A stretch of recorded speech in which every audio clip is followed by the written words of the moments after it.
Teachers of Reddit, what is the best excuse for being late that turned out to be true? This happened to me as a pupil. A very quiet, unassuming kid in our class came into German with about 5 minutes left of class. We went to a Catholic school and the teachers were all quite strict and intimidating. Classes were usually silent, especially in junior school. When this boy came into class at the end of the lesson that day, the door flew inwards with such force that the teacher gave an audible gasp. It had been raining heavily outside. His hair was plastered to his forehead. His blazer was dripping and sodden. He had mud caked into his trousers up to his knees, and he was breathing heavily. The teacher exclaimed, "Brennan, what happened?" We all stared up at him in shocked silence. This quiet, unassuming little boy let out a big sigh and just said, "I took a shortcut," and went straight to his seat. That line became iconic in our school for years after. Story 2. When I was in college, my psych professor told us the only excuse for being late was a funeral procession. Any other reason, you wouldn't be allowed to come in. A few weeks into the semester, I was headed from one building to another, which involved crossing the main road. Lo and behold,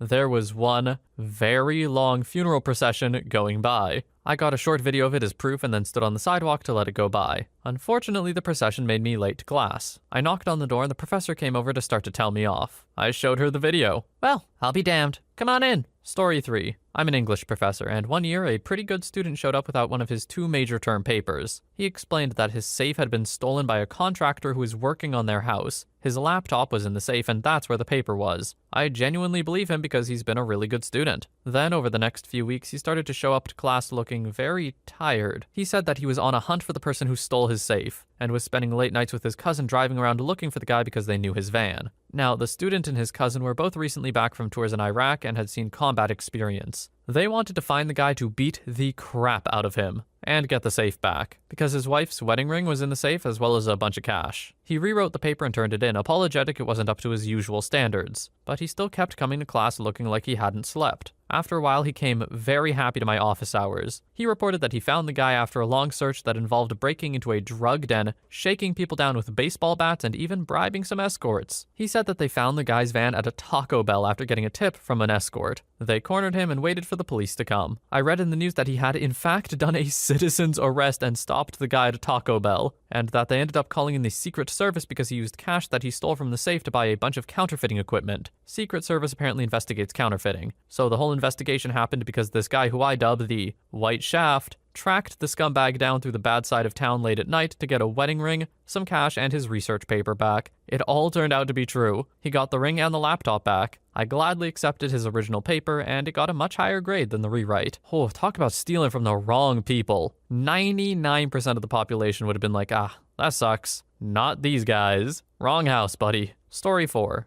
I was one of about 20 kids who were late for school. We showed up at the school office as a group, and when questioned why we were late, we said, "The school bus blew up." They questioned, so the engine blew up? The kids, "No, the whole bus, in flames, it blew up." There was much conference between the teachers, all of them thinking we embellished the story. Next thing you know, one of the admin staff has the news website open, with a very obvious image of an entire bus on fire with a bunch of kids in our school uniform standing in front of it. Our late slip for our class said, "School bus blew up."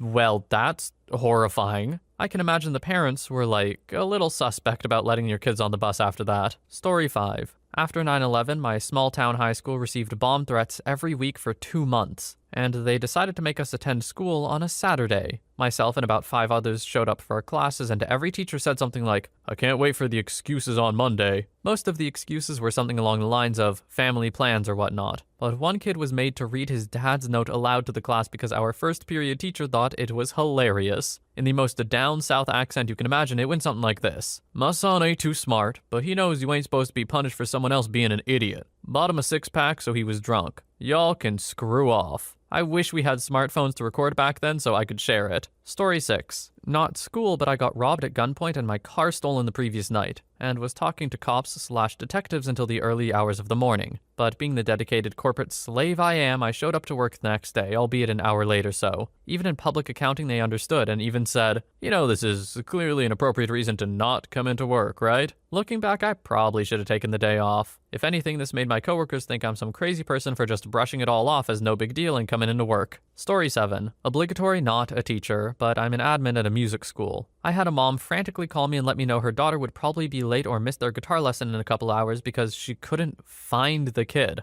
I was just kind of like, okay, well, I will let her teacher know. Got another call about an hour later from the same mom. She found the kid, but apparently the daughter went to a friend's house and decided to dye her hair green. They lived pretty close by, so I did let them know they could still come in for their lesson. Mom said she would call me back and let me know in a minute or two. Never called back. Her daughter showed up for her lesson about 5 minutes late with this bright green coiffure. I gotta admit, it looked rad as hell, but also a kind of confusing thing to be an audience to the build-up for. I have never seen this word in my life. Coiffure? Hold on. Coiffure. Noun. A person's hairstyle, typically an elaborate one. Interesting. Story 8. Obligatory, not a teacher, but a student. I was constantly late to a class my senior year of high school. I had depression, and was on a 504 plan as a result. For this reason, I was allowed some extra time in the hallways before class to recover from the mental stress of being in class, etc. It was super helpful, and yes, a pretty weird 504 plan. One time, I was running late and witnessed a car hit a pedestrian crossing the road, severely injuring him, and the car drove away. My brother, who was in the cars, recognized it and identified it to me as our neighbor, who was also in first period. I stopped to help the pedestrian, also a student at the school, because I had some first aid/lifeguard training. I called him an ambulance and waited for it to show up. I also called the school and told them that he would be going to the hospital. Yep, pretty nice of me. When I got to school, my brother and I went down to the front office to get a note for tardiness. The admin I called was waiting there. He thanked me, gave me a note, and told me to tell the teacher if there were any questions to call him. My brother told him about the car that he'd recognized and that we knew the driver and who that person was. We both went to our classes. I got to first period late again, and my teacher didn't even want to hear my excuse. I pressed the note into her hand and told the story anyway. The driver of the car was sitting in the back of the classroom with a guilty look on her face. She looked scared crapless. When my teacher wouldn't stop giving me crap for my lie, I gave up and waited for justice to take its course. For the record, I never lied when I came to class late. I always told the truth. I slept late. I never invoked my 504 plan for that particular class, even though my teacher knew about it and would be forced to accept it.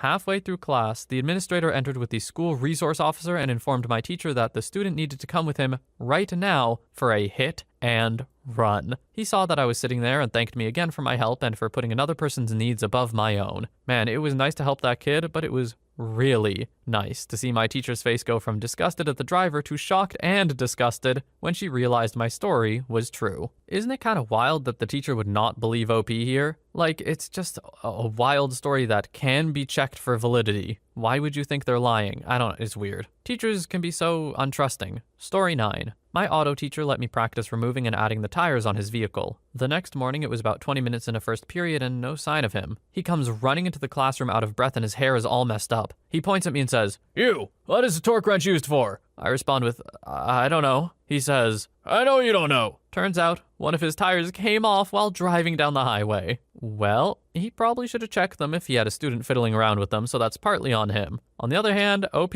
you screwed up. But I bet you know what a torque wrench is for now. Story 10. Kindergarten teacher. One of my students is just a very, very heavy sleeper. They often arrive late and miss our first class. After nap time, they will remain asleep no matter what we do. Music, tilting the bed slightly, asking them questions, even gently standing them up, nothing. Most children can't help a cheeky grin or something when they don't want to wake up, but we get no response from this one until they naturally wake up. Nothing medical, just sleeps like a rock. Story 11. Had a college algebra teacher show up late or no-show almost every class. The other students thought it was hilarious because if there's no teacher for the 15 minutes, you can leave. So we had no class a huge chunk of the semester and it really aggravated me. This is pre-YouTube and I was not understanding the math at all. And the girl trying to tutor me didn't speak English well and my grade for the first time ever in my life was suffering and I'm paying for the class. One day, teacher showed up about 20 minutes late and I'm one of the people who didn't take off early. He walks in angrily, slams his briefcase on the desk and says, "I apologize for this semester. I have cancer. I'm dying." And then left. I don't know what happened to him, to be honest. Story 12. Not a teacher, but my senior year of high school, they were doing construction on the building, and so part of it was completely closed. To make up for the lack of space, there was a vocational school nearby in the district that let us use the extra rooms they didn't use. To get to the other school, you could get on a bus, or if your last class of the day was at the vocational school, you could drive over there. I was driving a friend and myself over to the same English class. Traffic gets pretty stop and go at this time, as there are a lot of buses and students all going to the same place. The kid behind me wasn't paying attention during one of the stop moments and rear-ended me. Now, it was stop and go traffic, so it wasn't like any of us were going fast. It was really just a bump. Still, everyone got out to see damages and make sure everyone was fine. We were. We both had piece of garbage cars. We both decided that nothing was significant. May as well get back into the line of traffic and get to class. Bonus, the kid who hit me was also in the same English class. My friend and I walk into class late first. The teacher was known for being a stickler. Very snidely says, "You two better have a good reason for being tardy." My friend laughs and I respond, "Yeah, other classmate just rear-ended us on the way here. You can confirm it with him when he gets here." So a minute later he rushes in and says, "Sorry I'm tardy. I hit them and his friend." Rest of the class laughs. Stern teacher makes us all get down to business. The end. Story 13. I remember in high school, another student asked our history teacher this question. Our teacher's answer was that he had this student run in 20 minutes late, not say a word, turn the classroom TV on, and start flipping through the channels. When the teacher asked him what he was doing, the late student said his country is under attack. When the teacher asked him what he was doing, the late student said that his country was under attack, and that he figures that the teacher didn't hear his dad start to yell at him to return home when he was just down the block. The student explained he went to see what his dad wanted back at home and that his dad hugged him and showed him the news before driving him to school late. Our teacher explained the only acceptable reason he has ever let anyone show up late was 9/11 or a personal tragedy.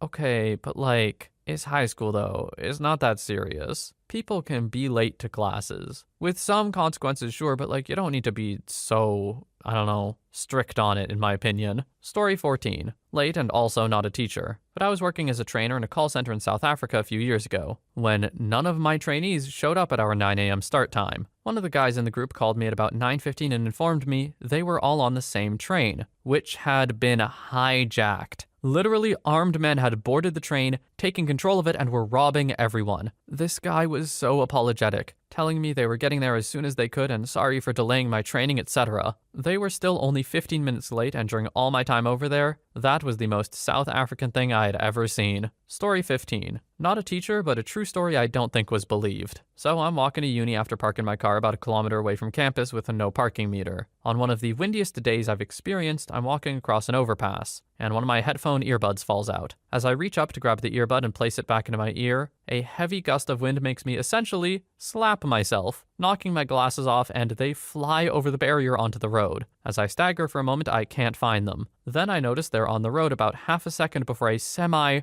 drives over them with a handful of wheels on one side. I stand there stunned. Do I just go sit in class? Do I walk back to my apartment, maybe 4 kilometers? Do I drive home blind? As I ponder for far too long, I remember attendance is mandatory for marks. So I walk in 10 minutes late, don't unpack anything, and just sit there, which leads to a discussion with my professor after class that went splendidly. Just want to say, any academic uni class that requires you to attend to get marks is weird, right? I don't think any of my classes had that. No academics, at least, I mean. Story 16. Not a teacher, but my science teacher was hounding me to retake a test after school once, and before she gave me the paper, I stepped out for a phone call. Turns out, my parents were getting divorced, and my dad had been arrested because my mother falsely accused him of assault when he filed at the courthouse before her, and so had residence at the house and custody. My teacher found me and thought it was an emotional breakdown because of the test, and I managed to blubber out everything so she vaguely understood while she tried to get me to calm down. I was scared crapless because my mom was a psychopath, and I was afraid she would literally unalive me for telling my dad to divorce her crazy butt. Long story short, it worked out. My dad was released and I never have to see her again.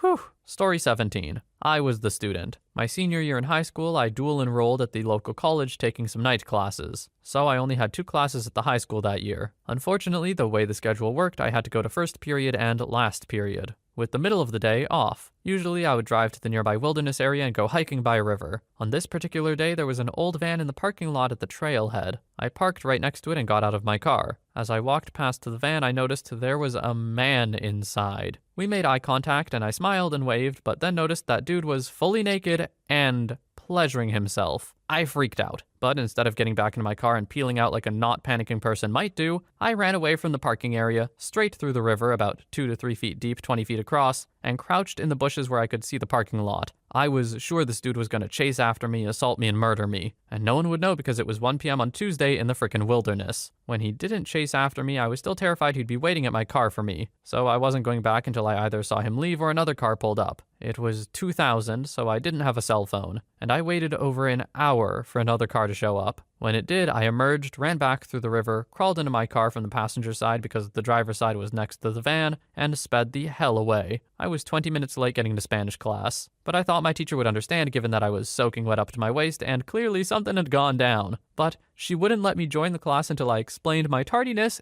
in Spanish. Sorry, profesora, you never taught us the Spanish word for pleasuring yourself. But I do think I was able to communicate my experience because she didn't punish me. In retrospect, I'm sure the guy was just enjoying a scenic moment at a time and place where he had a reasonable expectation of being alone. Definitely still creepy, but if he had been looking for teenagers to assault that day, the middle of nowhere during school hours probably wasn't the place to look. Story 18. Not a teacher, but when I was 22, I was attending college night classes after working my day job. It was a tight squeeze between getting off work and the start of my first class. But the teacher was laid back and rarely started on time, so that was good. One evening on my way to class, I was on the interstate when the sports car blew around me like I was standing still. Not a minute later, I see a cloud of smoke and vehicles sliding all over the interstate. He had tangled up with 2 tractor trailers and his little sports car was stuck under one, roof gone, and his head hanging out from the car. I grabbed some gloves and a towel I had in my car and ran up to help. His scalp had been mostly torn off his skull, so I used the towel to hold it in place until the paramedics arrived, while he sat there screaming. When I got to class, I walked in holding my books in front of me. Teacher asked what took so long,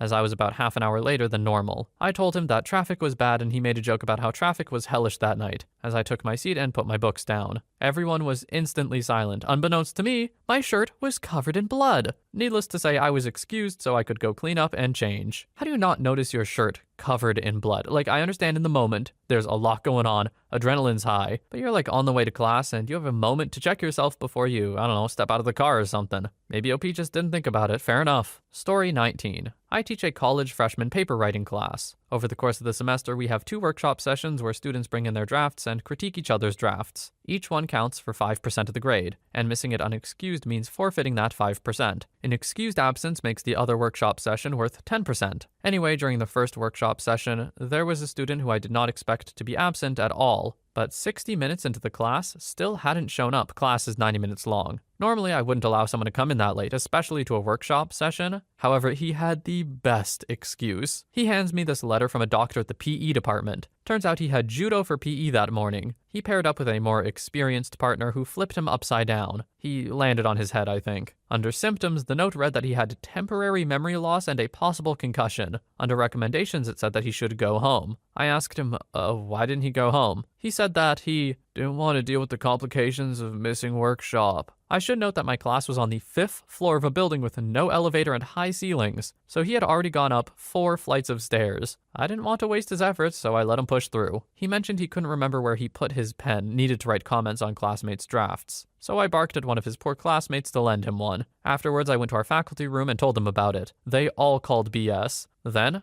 I showed them the note, which completely changed their tune. Started accusing me of creating a pressuring classroom environment. Half joking, I think. Story 20. This was my excuse from high school. I missed first period. My then boyfriend was camping outside overnight in front of the NYC Macy's for a chance to buy one of the first 200 Lady Gaga perfumes. Those first 200 came with a ticket to her Macy's launch event, which included a meet and greet. My parents had said that I couldn't sleep overnight outside Macy's, so I didn't go. But the next morning, I get a call from my then boyfriend saying they didn't sell out of all 200, and if I wanted one, I had to get there ASAP. This call came in around 7:30, so I raced to catch a bus in the city from New Jersey, sprinted from Port Authority to Macy's, bought the perfume, got the pass, sprinted back, caught the bus back, and ran to class. My English teacher asks me why I missed first period, and I just say, sorry, was picking up tickets to Lady Gaga's perfume launch event. Missing one class in high school, Lady Gaga launch event, meet and greet. Look, all I'm saying, I get it. I think OP made the right choice here. It's just one class. And hey, that's all the stories we have for today. If you have any of your own, which I'm sure you do, throw them in the comments. I'll give them a read. As always, I hope you have a wonderful day or night wherever you are, and I'll see you in the next one.